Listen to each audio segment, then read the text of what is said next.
তোকে আপন ভাবে রে আমি দিয়েছি লিমন, আমি তোর এই কথা রে এই ভাবি সারাক্ষণ। তুই যে নাই রে আরে আগেরই মতন, ভুলে গেলি মনের মানুষ পায়ে যে এখন। তোকে আপন ভাবে রে আমি দিয়েছি লিমন, আমি তোর এই কথা রে এই ভাবি সারাক্ষণ। তো হে বন্ধুরা, দিন দিন সেই শিল্পীর খোঁজে এবং বিভিন্ন জায়গায় ট্রাভেলস করে আপনাদেরকে এই চ্যানেলে দিয়ে থাকি। তো এমন এক জায়গায় আমি এখন বর্তমানে উপস্থিত হয়ে আছি। হ্যাঁ বন্ধুরা, এমন এক জায়গায় উপস্থিত হয়ে আছি, সেটা আপনারা হয়তো ইউটিউবের পর্দায় দেখেছেন না নাই, সেটা আমি বলছি যে এখন আমি উপস্থিত হয়ে আছি বাগালমারি গ্রামে। তো আপনারা জানেন যে বাগালমারি গ্রামে এক ভাইরাল মানভূম জগতের শিল্পী কণিকা কর্মকার, সেই গ্রামটাতে এখন আমি উপস্থিত আছি। আর এমন এক বিশিষ্ট শিল্পীর সাক্ষাৎ নিতে চলেছি, আপনারা মন দিয়ে শুনুন। এবং কবে থেকে এই শিল্পী বা দাদাটা কবে থেকে নামিয়েছে, কণিকাদির এই হাজব্যান্ড, তো ওনারে আমি সাক্ষাৎ নিতে এসেছি। এবং জানুন যে কণিকাদির হাজব্যান্ড এখন অনেক অনেক জায়গায় প্রোগ্রাম করেছে, গান লিখেছিল কণিকাদির হাজব্যান্ড, বা এই শিল্পী জগতে ইনিও আছেন না নাই। তো দাদা, আপনাকে স্বাগত করে নিচ্ছি আমার চ্যানেল তরফ থেকে। কেমন আছেন এখন? ভালো আছি। আচ্ছা, সকলকে জোহার আর দণ্ডবোধ জানিয়ে পুরো সাক্ষাৎ পর্বটা আমি শুরু করছি। আপনি ভালো আছেন? হ্যাঁ ভালো। যাই হোক, আপনার নাম এবং ঠিকানাটা দর্শকরাকে বলুন। আমার ঘর হচ্ছে পাড়া থানার অন্তর্গত আচ্ছা, বাগালমারি। এই আচ্ছা। গ্রামটার নাম হচ্ছে বাগালমারি। আচ্ছা, আপনাকে হয়তো ইউটিউবের পর্দায় নাই আমি দেখে কেউ। ইউটিউবের পর্দায় অনেক কম আসিছি, আচ্ছা, এমনকি আমার ইচ্ছাও নেই যে আমি একটা ইউটিউবে। মানে ফেস ভ্যালু আমি আচ্ছা, বাড়াবো আচ্ছা, বলে। Facebook। ওটা আমার এই নেই যে আমি সাধারণ মানুষ, আমার বিশেষ দিন কাটাতে ভালো লাগে এমনি ভাবে, যেমন আচ্ছা, আমাকে আচ্ছা। কেউ না জানুক না না চিনুক। জানুক। কিন্তু তোমরা যখন এসেছো এখানে তো এসে যাই যেমন হোক অনেক দাদা, request এই করলে। প্রথমবার কি আমার এই চ্যানেলে সাক্ষাৎ আসছে? হ্যাঁ, এই জন্য কথা। আচ্ছা, যে আমাদের মানভূম জগতের এক প্রিয় শিল্পী কণিকা কর্মকার, আপনি উনার কেউ আত্মীয় বা? উনি আমার ওয়াইফ। আচ্ছা আচ্ছা, আপনারই ভাই? হ্যাঁ, আচ্ছা আচ্ছা আচ্ছা, আমার ওয়াইফ। আচ্ছা। মানে তো অনেক জায়গায় ছড়ান ছিটাই কণিকাদি সব জায়গায় প্রচলিত আছে। হ্যাঁ, কণিকাদিকে আমি ইন্টারভিউতে নামাইছি, আপনারা হয়তো দেখিয়েছেন কণিকাদির ভিডিও। কণিকাদি যে এরকম একটা শিল্পী, সেরকম এই দাদাও একটা শিল্পী, তাই না দাদা? শিল্পী কি? শিল্পী মানে আমি নিজেকে শিল্পী মনে করি না, না, আচ্ছা, তবে আচ্ছা। সেই আগে অনেকগুলো দু Public এ- একটা আমি গান লিখেছিলি। আচ্ছা, হ্যাঁ, হুম, তো অনেক মানে ভালোবাসাও পাইছিলি, কিন্তু আচ্ছা। হয়তো আমাকে তো আর সেই সময় চিনে নেই কেউ। চিনে নেই। আচ্ছা হ্যাঁ, আচ্ছা।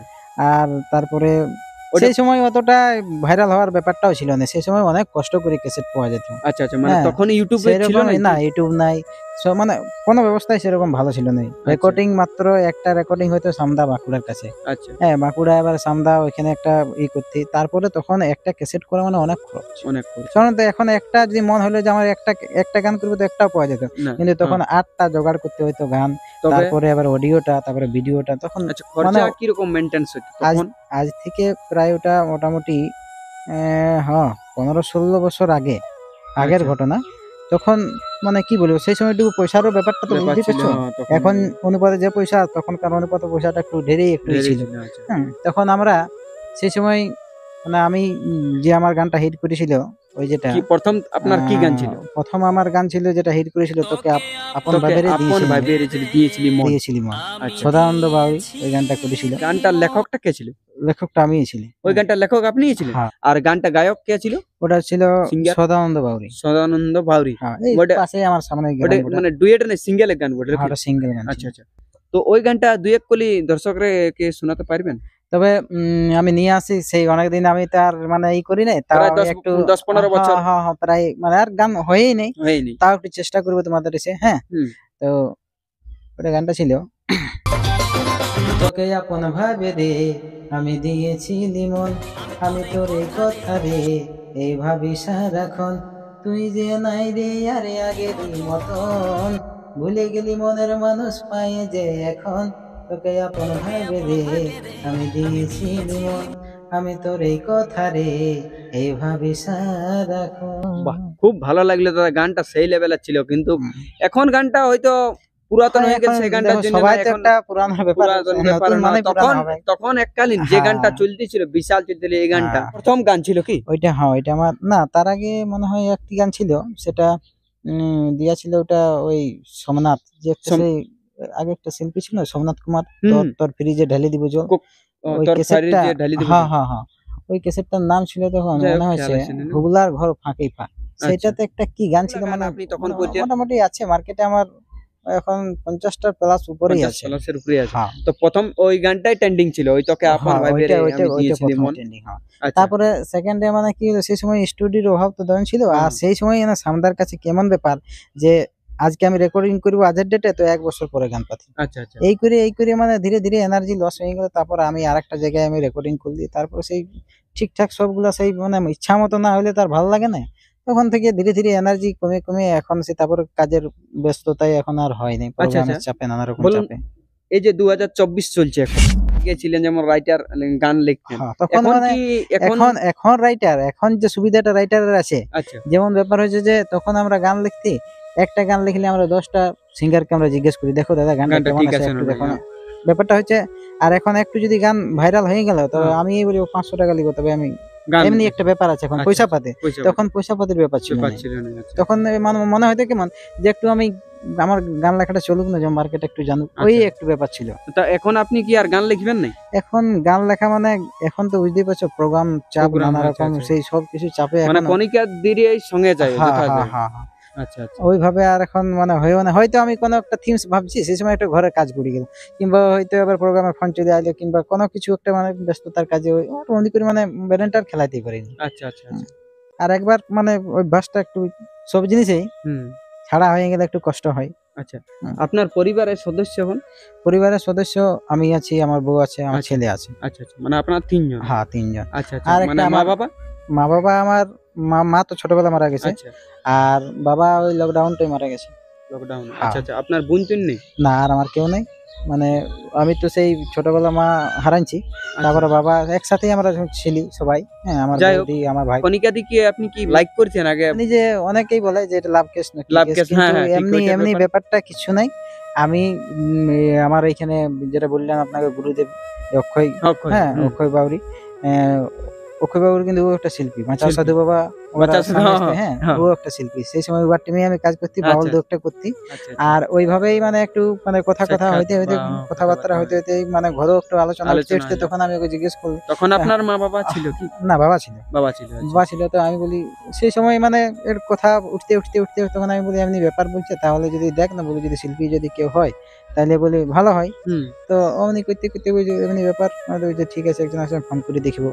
হ্যাঁ, হুম। তাই এমনি ভাবে পরিচয় হয়। তারপরে পরিচয় মানে আগের থেকে আমার পরিচয় ছিল, আচ্ছা তার অমনি করে তারপরে নাম্বার জোগাড় করে, নাম্বার ফোন করে ডাইরেক্ট বলে এমনি ব্যাপার। ওই জন্য ঠিক আছে বলছে, আসো ঘর আসো, এমনিভাবে দেখাশোনা করি সব আচ্ছা কিছু। আচ্ছা। আপনার তাহলে এই লাইফ হিস্টোরিটা এই পর্যন্তই, মানে হ্যাঁ, আপনার হ্যাঁ, ঘরের, হ্যাঁ, আপনার এখন ফ্যামিলি মেম্বার হ্যাঁ, অলরেডি হ্যাঁ, 3 হ্যাঁ, জন। তিনজন। এটাই 3জন। হচ্ছে। আর তারপরে এখন সে শ্বশুর ঘরে সবাই থাকে, সবাই, হ্যাঁ ওদেরও হ্যাঁ তো সে হ্যাঁ, কেউ ওটা নেই, হ্যাঁ, ঠিক ঠিক ঠিক। সবাইকে দেখতে হয়। হ্যাঁ, অবশ্যই দেখতে হবে। হুম, দেখুন, এককালীন বহুত কষ্ট পার হ্যাঁ, হয়েছে, হ্যাঁ, আপনারও হয়েছে এবং সবারই কণিকাদেরও পার সবারই, হয়েছে। হ্যাঁ, কিন্তু যাই হোক, ভগবান বা হ্যাঁ, দর্শক আপনারা হ্যাঁ, খুব ভালোবাসিয়েছেন বলে এই এখন জায়গায় বহুত আনা। এই জায়গায় আসিয়েছেন। হুম, হুম, আপনারা ভালোবাসা আরো দেন, হ্যাঁ, যে আর একটু ভালো জায়গায় পৌঁছিতে হ্যাঁ। পারে। তবে আমি দেখলাম বন্ধুরা, আমি অনেক দূর থেকে বন্ধুরা আসিছি, অনেক দূর থেকে, কিন্তু এইখানে পরিবেশ খুব খুব ভালো পরিবেশ, এবং দাদা এবং কণিকাদি খুব সম্মানীয় ব্যক্তি বন্ধুরা। কিন্তু ভালো লাগেছে এই দাদা বা কণিকাদিকে। তো অবশ্যই সাপোর্ট আপনারা একটু ভালোভাবেই এই দাদাকে এবং কণিকাদিকে দিবেই অবশ্যই। তো যাই হোক, আমি আর সাক্ষাৎ পর্বটা লম্বা করছি নেই। ভালো লাগলে লাইক করবে, কমেন্ট করবে, শেয়ার করবে, আর যদি খারাপ লাগে তাহলে ডিসলাইক করে চলে যাবেন। যদি আমার এই ভিডিওলা যারা নতুন আসবেন তারা যদি ভালো লাগে তাহলেই লাইক করবেন, নাই তো নাই। আর ভালো লাগলে একটু সাবস্ক্রাইবটাও আপনারা মারি দিবেন। আর যদি ভিডিও ভালো লাগে নাই তাহলে আনসাবস্ক্রাইব করে বাইরে যেতে পারেন, কোনো অসুবিধা নাই বন্ধুরা। তবে একটাই দেখুন, আপনারাও বুঝবেন যে অনেক মেহনত করছি, কারণ একটা জায়গা থেকে আরেকটা জায়গা, আরেকটা জায়গা থেকে আরেকটা জায়গা, সেই প্রতিদিন প্রতিনিয়ত দৈনন্দিন যেভাবে মানে ভিডিও ব্লগ টাইপের যেমন ভিডিও দেই, তো সেরকম আমি প্রতিদিন সাক্ষাৎ তুলেই ধরছি এই চ্যানেলে। তো আপনারা একটু ভালোবাসাটা ঢের পরিমাণে দেন বন্ধুরা। কিছু কম আসছে, রিচটা অনেকেই কমছে, তো সেই কারণে আপনারা একটু ভালোবাসা দেন। সকলকে জোহার আর দণ্ডবোধ জানিয়ে আমি এবারে সাক্ষাৎ পর্বটা শেষ করব। তো তার আগে এখন কণিকাদির বা আমার দাদার যখন কি কাজ চলছে কি নাই, তো দর্শকরা একবার কিছু বলুন। নবীন ব্লগ 2 আচ্ছা এই চ্যানেলটিকে অবশ্যই সাবস্ক্রাইব করে রাখবেন, কমেন্ট শেয়ার মানে প্রচুর করুন, যাতে সবার কাছে এটা মানে পরিচিত হতে পারে, সাকসেসফুল হতে পারে। এই বলে আমার বক্তব্য এখানে শেষ করলাম। আমাদের এখানে যে সাক্ষাৎকার পর্ব এটা আমরা শেষ করলাম। সবাই ভালো থাকুন, সুস্থ থাকুন, আর আপনারাও আশীর্বাদ করুন আমরাও যেন ভালো থাকতে পারি, আর দিন দিন যেন আপনাদেরকেও আমি নতুন নতুন গান, মানে বিভিন্ন স্টেজ প্রোগ্রাম, মানে একটু নতুন কিছু করার চেষ্টা। এইভাবে আপনারাও আশীর্বাদ করুন যেন আমিও কিছু মানে একটু আগে বাড়বার হয়। আচ্ছা। এই বলে আমি সকলকে জোহার আর জোহার দণ্ডবাদ জানিয়ে শেষ করলাম। হে বন্ধুরা, এইটা হচ্ছে কনিকাদির প্রথম গেট, যেটা রাস্তা দিক থেকে আসে কুটুম আত্মীয়। আর এখন বাড়ির কাজ মেরামত করা হচ্ছে। এটাই হচ্ছে কনিকাদির বাড়ি। এবার আমি দৃশ্যটা দেখাতে চলেছি যে বাড়ির পথে কিভাবে রওনা দিচ্ছি। দেখুন কাজ চলছে বন্ধুরা। এখন কাজ চলার সত্ত্বেও বলি একটা ব্লগ ভিডিও টাইপের বানাই, আপনারাকে পুরো দৃশ্যটা দেখাবার চেষ্টা করছি। আপনারা অনেক ভিডিওতেই সাক্ষাৎ দেখেছেন, কিন্তু আমি একদম আলাদা টপিক্সের করি। এটা হচ্ছে আমাদের কনিকাদির ভাই। এবার আমি চলে যাচ্ছি সে বাড়ির দিকে। তো বাড়ির দিকে যাওয়ার পথে দেখুন সে পুরো দৃশ্যটা। ওখানেও একটা গেট আছে, যেটা এই 4 চাকা গাড়িগুলা পার করে ওই গেটের মাধ্যমে। তো যাই হোক, এখানেই আমার সাক্ষাৎটা বা ব্লগটা সমাপ্ত করছি। নমস্কার।